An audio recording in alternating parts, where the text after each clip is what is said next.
జై శ్రీరామ్. అందరికీ నమస్కారం. వెల్కమ్ టు న్యూస్ అఖండ. నేను మీ కస్తూరి శ్రీధర్. మిత్రులారా, ఈ న్యూస్ మాత్రం మీకందరికి కూడా చాలా సంతోషాన్ని కలిగిస్తానని చెప్పేసి నేను భావిస్తూ ఉన్నా. ఇంకా అసలు విషయానికి వస్తా, డైరెక్ట్గా పాయింట్కు.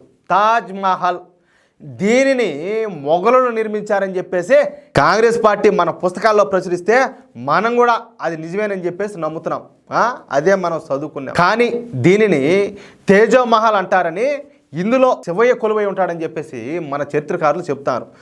ఏదో ఒకరోజు ఈ తాజ్ మహల్లో కూడా ఆర్కియాలజీ సర్వేలు అయితే జరగకపోవు, అప్పుడు అసలు నిజాలు అయితే తెలియకపోవు. ఆ రోజు కూడా వస్తుంది, ఆ రోజు కూడా దగ్గరలోనే ఉన్నది. మనమే టెన్షన్ పడాల్సిన పల్లె. సరే, ఈ తాజ్ మహల్ గురించి కొన్ని విషయాలు అయితే తెలుసుకుందాం. తాజ్ మహల్ ఆగ్రాలో ఉంటుంది.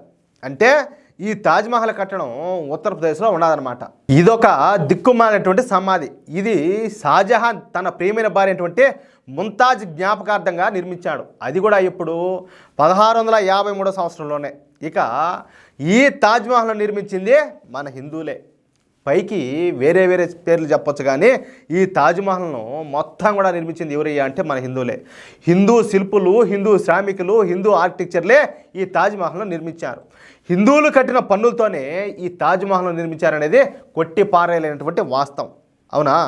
ఇక మొన్నటి వరకు మన దేశంలో అత్యంత సందర్శనీయమైన కట్టడాల్లో ఈ తాజ్మహలే ముందొరుసలో ఉంటామనేది. కోట్లాది మంది సందర్శకులు ప్రతి సంవత్సరం ఈ తాజ్మహల్ అయితే సందర్శిస్తూ ఉన్నారు. కానీ రోజులు మారుతున్నాయి, పరిస్థితుల్లో మార్పులు వస్తున్నాయి. ఇప్పుడు తాజ్మహల్కు అంతకు ముందున్నంత క్రేజ్ లేదని చెప్పేసి ఇప్పుడైతే తేలిపోయింది. పైగా ఏంటంటే ఈ తాజ్మహల్ స్థానంలో అయోధ్య రామాలయం వచ్చి చేరింది. చూడండి, ఇప్పుడు ఇదే సూడే సెక్యులర్లకు అసలు నిద్ర పట్టనివ్వడంలే. ఆ విషయాలను గణాంకాలతో సహా, అంటే లెక్కలతో సహా ఇప్పుడు మీకు చెప్పే ప్రయత్నం చేస్తా. ఈ సంవత్సరం అంటే ఇప్పుడు ఈ 2024 సంవత్సరం జనవరి నుంచి సెప్టెంబర్ వరకు ఉత్తరప్రదేశ్లో ఏకంగా 47.61 కోట్ల మంది యాత్రికులు సందర్శించారంట. ఇదొక రికార్డ్ అని చెప్పుకోవచ్చు. ఎందుకంటే ఒక రాష్ట్రాన్ని 47 కోట్ల మంది పైగా ప్రజలు సందర్శించడం అంటే మామూలు మాటలు కాదు. ఇక ఉత్తరప్రదేశ్లోని అయోధ్య రామ మందిరాన్ని ఏకంగా 13.55 కోట్ల మంది భక్తులు సందర్శించారంట. వీళ్ళలో 4 లక్షల మంది విదేశీయులు కూడా ఉన్నారు. ఇది కూడా ప్రపంచ రికార్డే. ఎందుకంటే ఒక పరమ పవిత్రమైనటువంటి కట్టడాన్ని 13.55 కోట్ల మంది సందర్శించడం అంటే మాటలు కాదు. పైగా అయోధ్యకు లక్షల మంది విదేశీ యాత్రికులు కూడా వచ్చారంట. కానీ అయోధ్యలో విపరీతంగా రష్ ఉండడంతో అయోధ్య రామాలయాన్ని దర్శించే ప్రయత్నం చేయలేకపోయారు. లేదంటే కనీసం 10 లక్షల మంది అయినా కూడా విదేశీ యాత్రికులు మన అయోధ్య రామాలయాన్ని ఖచ్చితంగా సందర్శించేవాళ్ళంట.